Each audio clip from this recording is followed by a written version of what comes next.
मधुबन के बाबा, मधुबन के बाबा मुरली वाले, आपका क्या कहना, आपका क्या कहना। ओम शांति। आज 24 अगस्त 2024 के साकार मधुर महावाक्य हैं। आज मीठे मीठे बाप दादा बोले, मीठे बच्चे, बाप ने तुम्हें संगम पर जो स्मृतियां दिलाई हैं उसका सिमरण करो तो सदा हर्षित रहेंगे। बाबा कहते, बच्चे, बाप ने तुम्हें संगम पर जो स्मृतियां दिलाई हैं उसका सिमरण करो तो सदा हर्षित रहेंगे। बाबा ने आज प्रश्न पूछा कि सदा हल्के रहने की युक्ति क्या है और किस साधन को अपनाओ तो खुशी में रह सकेंगे। तो उत्तर में बाबा ने समझाया कि सदा हल्के रहने के लिए इस जन्म में जो जो पाप हुए हैं वह सब अविनाशी सर्जन के आगे रखो। बाकी जन्म जन्मांतर के पाप जो सिर पर हैं उसके लिए याद की यात्रा में रहो। याद से ही पाप कटेंगे और फिर खुशी रहेगी। बाप की याद से आत्मा सतो प्रधान बन जाएगी। ओम शांति। मीठे मीठे रूहानी बच्चों को रूहानी बाप समझाते हैं, तुमको स्मृति आई है कि हम आदि सनातन देवी देवता धर्म के थे, हम राज्य करते थे, हम बरोबर विश्व के मालिक थे। उस समय दूसरा कोई धर्म नहीं था। हमने ही सतयुग से लेकर जन्म लेते 84 का चक्र पूरा किया। सारे झाड़ की स्मृति आई है। हम देवता थे, फिर रावण राज्य में आ गए तो देवी देवता कहलाने के लायक न रहे, इसलिए धर्म ही दूसरा समझ लिया। और किसी का भी धर्म बदलता नहीं है। जैसे क्राइस्ट का क्रिश्चियन धर्म, बुद्ध का बौद्ध धर्म ही चला आता है। सबकी बुद्धि में है कि बुद्ध ने फलाने टाइम में धर्म स्थापन किया। हिंदुओं को अपने धर्म का पता ही नहीं कि हमारा हिंदू धर्म कब से शुरू हुआ, किसने बनाया। लाखों वर्ष कह देते। सारी सृष्टि चक्र का नॉलेज तुम बच्चों को ही है। इसको कहते हैं ज्ञान विज्ञान। उन्होंने विज्ञान भवन नाम भल रखा है, परंतु बाप उसका अर्थ समझाते हैं ज्ञान और योग। रचता और रचना के आदि मध्य अंत का ज्ञान अभी तुम समझते हो कि हम भी नहीं जानते थे, नास्तिक थे। सत्युग में तो यह ज्ञान हो ही नहीं सकता। अभी तुमको टीचर ने पढ़ाया है, पढ़कर तुमको राज्य भाग्य मिलता है, क्योंकि तुमको रहने के लिए नई सृष्टि चाहिए। इस पुरानी सृष्टि में तो पवित्र देवी देवताएं पैर रख न सकें। बाप आकर तुम्हारे लिए पुरानी दुनिया का विनाश कर नई दुनिया स्थापन करते हैं। हमारे लिए विनाश जरूर होना है। कल्प कल्पांतर हम यह पाठ बजाते हैं। बाबा पूछते हैं कि आगे कभी मिले हो? तो कहते हैं, बाबा हर कल्प मिलते हैं आपसे राज्य भाग्य लेने। कल्प पहले भी बेहद सुख का राज्य भाग्य मिला था। ये सब बातें जो स्मृति में आई हैं, अब उनका सिमरण होना चाहिए, जिसको बाबा सुदर्शन चक्र कहते हैं। हम पहले सतो प्रधान थे। यह भी तुम्हें स्मृति आई कि हर एक आत्मा को अपना अपना पार्ट मिला हुआ है। हम आत्मा छोटी अविनाशी हैं, उनमें पार्ट भी अविनाशी है जो चलता ही रहेगा। यह बनी बनाई बन रही, इसमें नई बात कोई ऐड व कट नहीं हो सकती है। कोई भी मोक्ष को पा नहीं सकते। कोई मुक्ति मांगते हैं, मुक्ति अलग है, मोक्ष अलग है। यह भी स्मृति में रखना है। स्मृति में होगा तो औरों को भी स्मृति दिलाएंगे। तुम्हारा धंधा ही यह है। बाप ने जो स्मृति में लाया है वह फिर औरों को भी स्मृति दिलाओ, तब ऊंच पद पा सकेंगे। ऊंच पद पाने के लिए बहुत मेहनत करनी है। मुख्य मेहनत है योग की। यह है याद की यात्रा, जो बाप के सिवाय और कोई सिखला नहीं सकते। अभी तो मनुष्य से देवता बनने की पढ़ाई पढ़ते हो। तुम जानते हो कि हम फिर से नई दुनिया में जाएंगे। उसका नाम ही है अमरलोक। यह है मृत्यु लोक। यहाँ तो अचानक बैठे बैठे मौत आ जाता है और वहाँ मृत्यु का नाम निशान नहीं, क्योंकि आत्मा को तो वास्तव में काल खाता ही नहीं। कोई मिठाई की चीज थोड़ी ही है। ड्रामा अनुसार जब समय होता है तो आत्मा चली जाती है। जिस समय जिसको जाना होता है वह चला जाता है। काल कोई पकड़ता नहीं है। आत्मा एक शरीर छोड़ दूसरा लेती है। काल कुछ भी नहीं है। यह तो कथाएं बैठ बनाई है। वह है अमरलोक, वहाँ निरोगी काया रहती है। सतयुग में भारतवासियों की आयु भी बड़ी थी, योगी थे। योगी और भोगी का फर्क भी अब मालूम पड़ता है। तुम्हारी आयु वृद्धि को पा रही है। जितना तुम योग में रहेंगे उतना पाप भस्म होंगे और पद भी ऊंच मिलेगा, आयु भी बड़ी होगी। यथा राजा रानी आयु पूरी कर शरीर छोड़ते हैं, प्रजा का भी ऐसा होता है, परंतु पद का फर्क है। अब बाप तुमको कहते हैं, सुदर्शन चक्रधारी बच्चों, यह अलंकार तुम्हारे हैं। ग्रस्त व्यवहार में रहते कमल फूल समान तुम रहते हो, सिवाय तुम्हारे और कोई रह न सके। यह भी स्मृति आई है कि इस जन्म में हमने कितने पाप किए हैं। इसलिए बाबा कहते हैं कि वह सब अविनाशी सर्जन के आगे रखो तो हल्के हो जाएंगे। बाकी जन्म जन्मांतर के पाप जो सिर पर हैं उनके लिए योग में रहना है। योग से ही पाप कटेंगे और खुशी भी रहेगी। बाप की याद से सतो प्रधान बन जाएंगे। मालूम है कि हम याद से ये बनेंगे तो कौन याद नहीं करेगा। परंतु ये युद्ध का मैदान है, मेहनत करनी पड़ती है इतना ऊंच पद पाने के लिए। यह भी बच्चों को स्मृति आई है कि बेहद के बाप से हम ऊंच ते ऊंच वर्षा लेते हैं, कल्प कल्प लेते हैं। तुम्हारे पास बहुत आएंगे, आकर महामंत्र लेंगे मन मना भव का। मन मना भव का अर्थ है अपने को आत्मा समझ बाप को याद करो। यह है महान मंत्र महान आत्मा बनने के लिए। वह कोई महात्मा है नहीं। महात्मा तो वास्तव में श्री कृष्ण को कहा जाता है क्योंकि वह पवित्र है। देवताएं सदैव पवित्र रहते हैं। देवताओं का है प्रवृत्ति मार्ग, सन्यासियों का है निवृत्ति मार्ग। स्त्रियां तो धक्के खा न सके। यह सब अभी कलयुग में खराबियां हो गई हैं। स्त्रियों को भी सन्यासी बनाकर ले जाते हैं, फिर उनकी पवित्रता पर भारत थमा रहता है। जैसे पुराने मकान को पोची आदि लगाई जाती है तो जैसे नया बन जाता है, तो ये सन्यासी भी पोची दे कुछ बचाव करते हैं। परंतु बाप कहते हैं वह धर्म ही अलग है, पवित्र बनते हैं। भारत खंड में ही इतने देवी देवताओं के मंदिर भक्ति आदि है। यह भी खेल है जिसका वृत्तांत तुम बताते हो। भक्ति मार्ग के लिए ये सब भी चाहिए ना। एक शिव के ही कितने नाम रख दिए हैं। नाम पर मंदिर बनता गया है, ढेर के ढेर मंदिर हैं। कितना खर्चा होता है, मिलता फिर भी आधा कल्प का सुख है। बस बहुत पैसे लगाते हैं, मूर्तियां टूट फूट जाती हैं। वहाँ तो मंदिर आदि की दरकार नहीं है। यह भी अभी स्मृति आई है कि आधा कल्प भक्ति चलती है, आधा कल्प फिर भक्ति का नाम ही नहीं।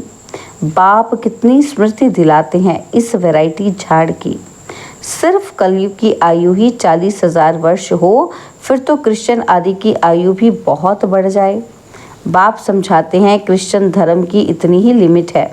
यह जानते हैं क्राइस्ट को इतना समय हुआ है और फलाने को इतना समय हुआ धर्म स्थापन किए, लेकिन फिर जाएंगे कब ये पता नहीं है। कल्प की आयु ही लंबी कर दी है। अभी तुम जानते हो यह तो विनाश की तैयारियां हो रही हैं। उन्हों की है साइंस, तुम्हारी है साइलेंस। तुम जितना साइलेंस में जाएंगे उतना वह विनाश के लिए अच्छी अच्छी चीज़ें तैयार करते रहेंगे। दिन प्रतिदिन महीन चीज़ें बनाते रहते हैं। तुमको अंदर में खुशी होती है। बाबा तो हमारे लिए नई दुनिया बनाने आए हैं, तो हम अब पुरानी दुनिया में थोड़े रहेंगे। कमाल है बाबा की। बाबा आपके स्वर्ग स्थापन करने की तो कमाल है। अभी तुमको सारी स्मृति आई है, वह तो रचता और रचना के आदि मध्य अंत को जानते ही नहीं हैं। तुम जानते हो। तुम कितनी रोशनी में हो, मनुष्य तो घोर अंधियारे में है। फर्क है ना। ज्ञान अंजन सतगुरु दिया, अज्ञान अंधेर विनाश। भक्ति वाले ज्ञान को नहीं जानते हैं। अभी तुम भक्ति को भी जानते हो तो ज्ञान को भी जानते हो। सारी स्मृति आई है। भक्ति कब शुरू होती है और फिर कब पूरी होती है। बाप कब ज्ञान देते हैं, पूरा कब होगा, सब स्मृति है। नंबरवार तो है ही। किसी को बहुत स्मृति है, किसी को कम। जिन्हों को बहुत स्मृति रहती है वह ऊंच पद पाएंगे। स्मृति रहे तब औरों को भी समझाएं। वंडरफुल स्मृति है ना। आगे तुम्हारी बुद्धि में क्या था भक्ति, जप तप, तीर्थ करना, माथा टेकना, सारी टिप्पण ही घिस गई है। भक्ति की स्मृति और ज्ञान में कितना फर्क है। तुम अभी भक्ति को जानते हो क्योंकि शुरू से भक्ति की है। जानते हो, हमने पहले शिव की भक्ति की और फिर देवताओं की, और कोई को भी ये स्मृति नहीं है। तुमको रचना के आदि मध्य अंत भक्ति आदि की सब स्मृति है। आधा कल्प भक्ति करते करते गिरते ही आए हो। अभी तो दुख के पहाड़ गिरने हैं। तुम बच्चों को पुरुषार्थ करना है। यह गिरने से पहले हम याद की यात्रा से विकर्म विनाश करें। सबको तुम यही समझाते हो। तुम्हारे पास हजारों आते हैं। तुम मेहनत करते हो भाई बहनों को रास्ता बताने की। ज्ञान और भक्ति की स्मृति आई है। गोया तुम सारे ड्रामा को नंबरवार पुरुषार्थ अनुसार जान गए हो। जो जितना अच्छी रीति जानते हैं वह समझा भी सकते हैं। समझाना तो बच्चों को ही है, गायन भी है। सन शोज फादर। बाप बच्चों को समझाएंगे, बच्चे फिर और भाइयों को समझाएंगे। आत्माओं को समझाते हो ना। भक्ति से ये ज्ञान बिल्कुल न्यारा है। गायन भी है ना कि एक भगवान आकर सब भक्तों को फल देते हैं। एक बाप के सब बच्चे हैं। बाप कहते हैं मैं सब बच्चों को शांति धाम सुख धाम में ले जाता हूँ। कल्प कल्प का यह ज्ञान भी तुमको अभी है, वहाँ नहीं होगा। तुम पतित बनते हो तो पावन बनाने के लिए बाप तुम पर कितनी मेहनत करते हैं। इसलिए गायन है कि कुर्बान जाऊं, वारी जाऊं। किस पर? बाप पर। और फिर बाप मिसाल बताते हैं कि ये कुर्बान कैसे गया। फॉलो इस सैंपल को करो, फिर यही लक्ष्मी नारायण बनते हैं। अगर इतना ऊंच पद पाना है तो ऐसा कुर्बान जाना है।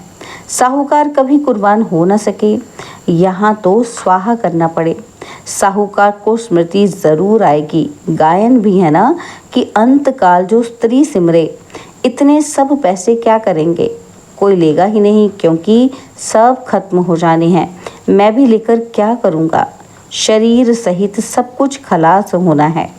आप मोए मर गई दुनिया, ये धन आदि कुछ भी नहीं रहेगा। बाकी गरुड़ पुराण आदि में तो रोचक बातें डाल दी हैं डराने के लिए। बाप कहते हैं ये शास्त्र आदि है भक्ति मार्ग के। आधा कल्प भक्ति मार्ग चलता है जबकि रावण राज्य होता है। कोई से पूछो कि रावण कब से जलाते हो तो कहेंगे परंपरा से। अरे परंपरा से तो रावण होता ही नहीं, मालूम ही नहीं है तो कह देते हैं परंपरा से। तुम बच्चों को अब स्मृति आई है रावण राज्य कब से शुरू होता है। रचता रचना का राज भी तुम समझते हो। अब बाप कहते हैं बच्चे माँ में कम याद करो तो पाप कटें। एक दो को यही सावधानी देते रहो। घूमने फिरने आपस में जाओ तो भी ये बातें करो। सारा झुंड तुम्हारा इस याद की अवस्था में चक्र लगाए तो तुम्हारे शांति का प्रभाव बहुत पड़ेगा। पादरी लोग भी बहुत साइलेंस में जाते हैं क्राइस्ट की याद में, कोई तरफ देखते भी नहीं है। तुम तो यहाँ बहुत याद में रह सकते हो, कोई घोरक धंधा नहीं है। बहुत अच्छा वायुमंडल है, बाहर में तो बहुत छीछी वायुमंडल रहता है। इसलिए सन्यासियों के आश्रम भी बहुत दूर दूर होते हैं। तुम्हारा तो है ही बेहद का सन्यास। पुरानी दुनिया अब गई की गई, यह कब्रिस्तान है और फिर परिस्तान होना है। वहाँ हीरे ज्वारों के महल बनेंगे। यह लक्ष्मी नारायण परिस्तान के मालिक थे ना, अब नहीं है। बाप कहते हैं मैं कल्प कल्प कल्प के संगम युगे आता हूँ। ये सारा चक्र रिपीट होता ही रहता है। इस समय तुमको अब स्मृति आई है जबकि बाप ने स्मृति दिलाई है। आगे कुछ भी बुद्धि में नहीं था। इस स्मृति के नशे में जब रहेंगे तो किसी को उस खुशी से समझा भी सकेंगे। स्मृति में रहते तुम्हें घर बार संभालना है। अच्छा, सदा स्मृति के नशे में रहने वाले मीठे मीठे रूहानी बच्चों प्रति माता पिता बाप दादा का याद प्यार और गुड मॉर्निंग। रूहानी बाप की रूहानी बच्चों को नमस्ते।